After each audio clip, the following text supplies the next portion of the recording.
The day Jezebel died was unique in Jezreel, an ancient city that served as the capital of the northern kingdom of Israel. On this occasion, the execution of Jezebel, an infamous figure considered the chief transgressor of the Ahab dynasty, took place. It was she who introduced the worship of Baal, the god venerated in ancient Canaan and Phoenicia, into Jewish religious life during the reign of Ahab. This practice of Baal worship spread throughout Israel, affecting Judah as well.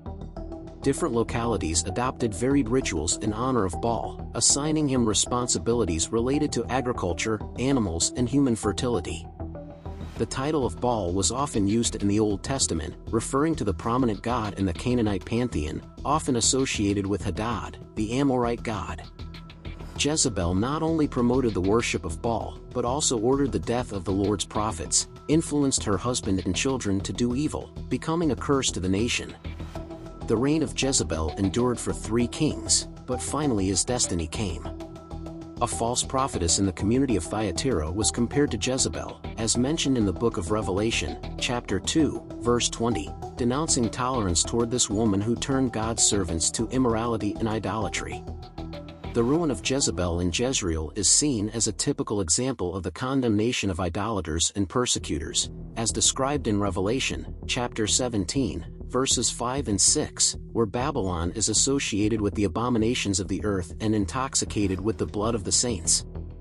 General Jehu was assigned by God to confront Jezebel, representing an agent of judgment for his family. The tragic outcome of Jezebel was directly linked to a specific event, the murder of Naboth. Jezebel had manipulated Naboth's death to take possession of his property, and the prophet Elijah cast a curse on her and her family.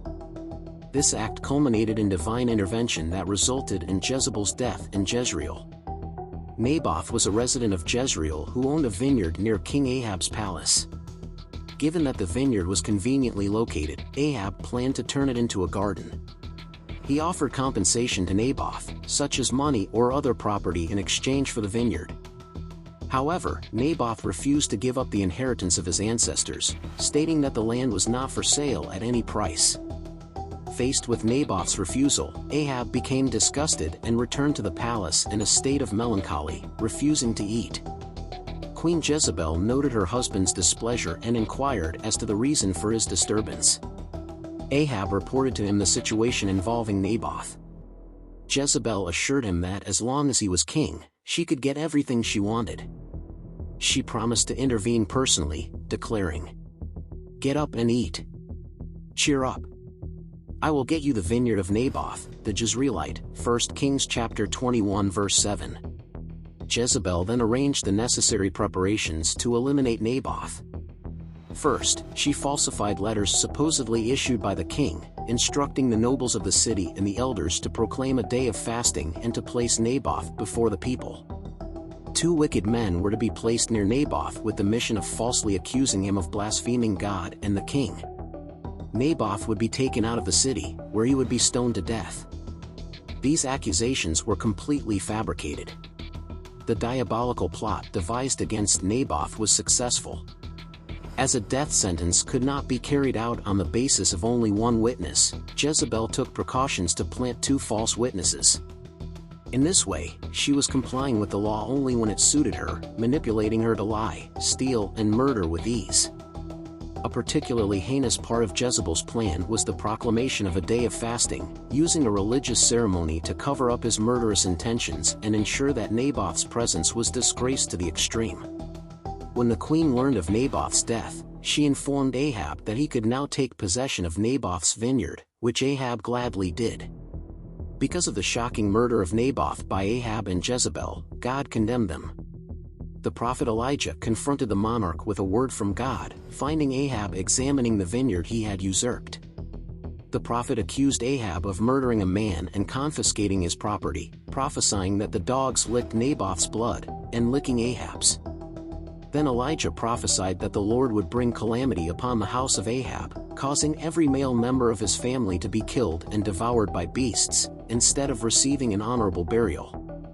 Ahab died in battle against the Syrians, thus fulfilling the prophecy.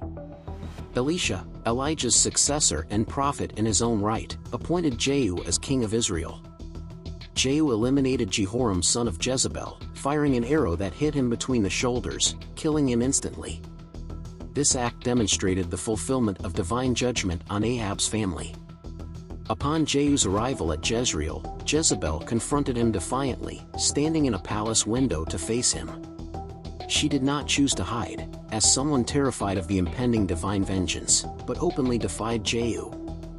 His defiant attitude reflected a hardened heart against God, who would now face the consequences. Ignoring Jehu's threats, Jezebel provoked him, asking if Zinri, another traitor, had peace after murdering his master.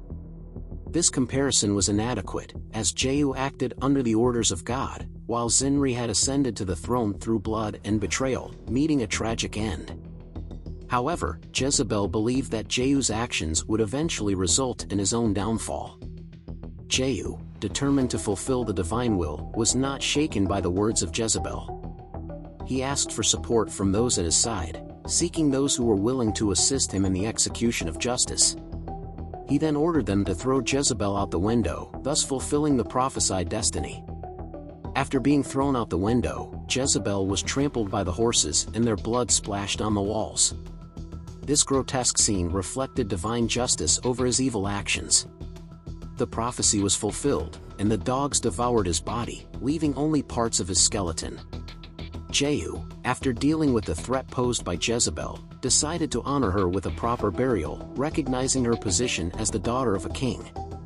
However, God had already prophesied that the dogs would devour Jezebel's body in Jezreel, which came to pass. The dogs devoured Jezebel completely, leaving only parts of his body to be buried. Thus she experienced divine justice, her death being a testimony of the fall of the wicked. His name and memory were erased, fulfilling the destiny reserved for those who challenged the will of God. Thus Jezebel met his end as prophesied, and his memory was quickly erased from history, remaining only as a gloomy example of those who defy divine justice. His fall serves as a solemn reminder of the inevitable punishment reserved for the wicked and God's absolute sovereignty over all things. May we learn from the mistakes of the past and always seek to live in conformity with the divine will, finding true peace and security in following the Lord's ways. May the justice and mercy of God guide us in all our journeys, so that we may avoid the tragic fate of those who oppose Him.